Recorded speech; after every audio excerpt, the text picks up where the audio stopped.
On to more, New Delhi becomes the center of a global conversation on artificial intelligence as India hosts the first ever India AI Impact Summit, the largest AI gathering ever held in the global south. Over the next 5 days, world leaders, technology executives, and policymakers from more than 20 countries will meet to discuss how artificial intelligence will shape economies, security, and, of course, global development. So we have Sahil with more information on the situation. Sahil, welcome.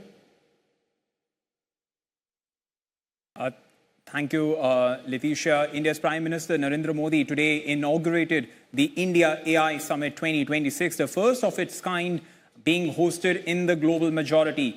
The 5-day gathering was previously held in France, the UK, Japan, and South Korea. As seen in those visuals which are playing on your screens, India is all set to woo investors, decision makers, and position India as a leading tech powerhouse. With this summit coming in the backdrop of a historic framework for an interim trade reached between US President Donald Trump and India's Prime Minister Narendra Modi just earlier this month. That deal specifically includes cutting tariffs on US tech and increasing trade in GPUs, data center hardware. So all of that is happening in the backdrop of that. So the timing of it couldn't have been more special.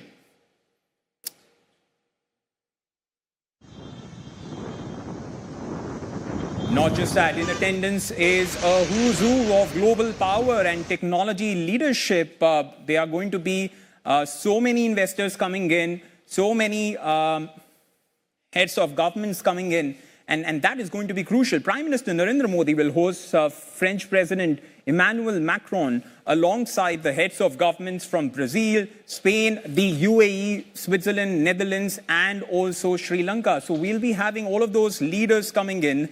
But more crucially, it's going to be the technology titans who are going to be arriving in India, from Alphabet CEO Sundar Pichai to OpenAI CEO Sam Altman and Google Space CEO Demis Hassabis.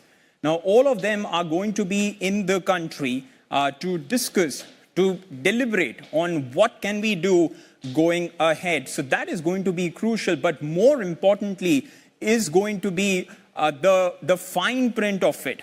Why is it happening?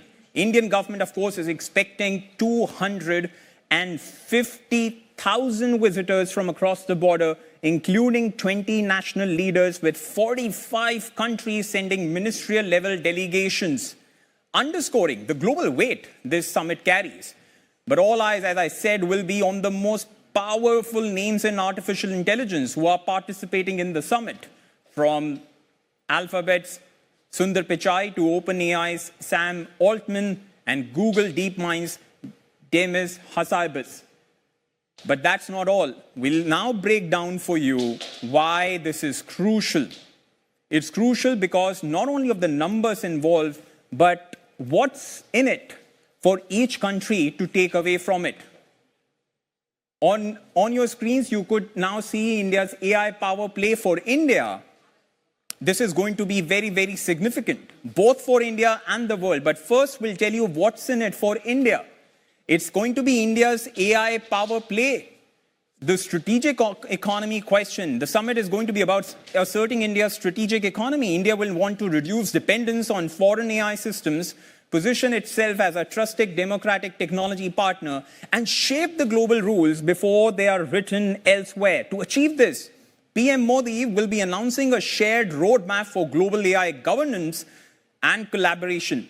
He is expected to stress upon India's sovereign AI mission. Essentially, India and the global south has time and again stressed that frameworks and guardrails around emerging technologies have been shaped primarily within advanced economies, and India now wants this circle broadened. In fact, just today, Indian tech giants HCL Software and Sify Digital have launched sovereign AI stack for India to achieve exactly what we have been talking about. Now, for the UK, the US, and the EU, India represents a critical AI partner, a massive talent base, a fast-growing digital market, and a geopolitical counterweight in a rapidly fragmenting tech world marred with uncertainties and, of course, unpredictable tariffs. Now, viewers, I want you to read this along with what happened earlier this month. The US just last week removed the 25% additional duty on many Indian goods. So leveraging the fresh momentum gained from that removal, India is striving to seal long-term tech stability.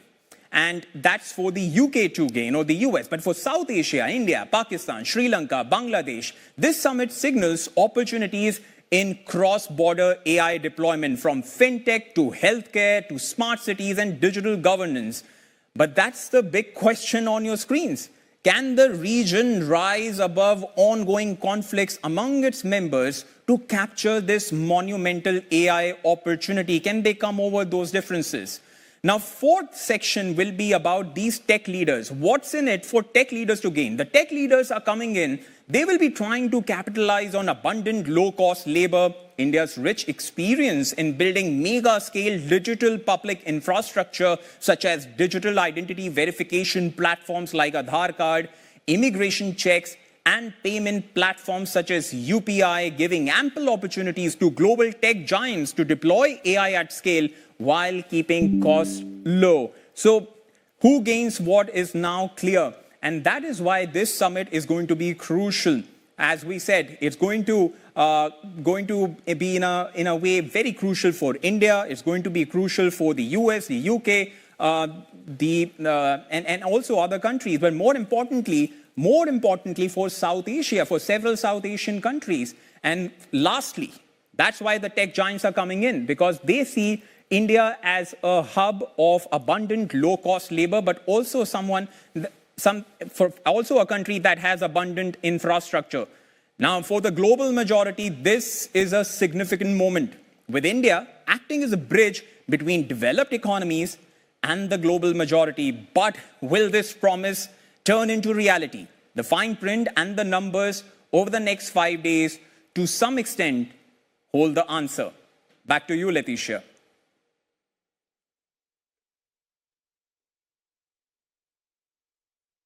Thank you so much, Zahil Murli Mengani, with all that information. Definitely puts the perspective of how AI is impacting the global south and, of course, what that future may look like. We'll see in the next 5 days how this all develops.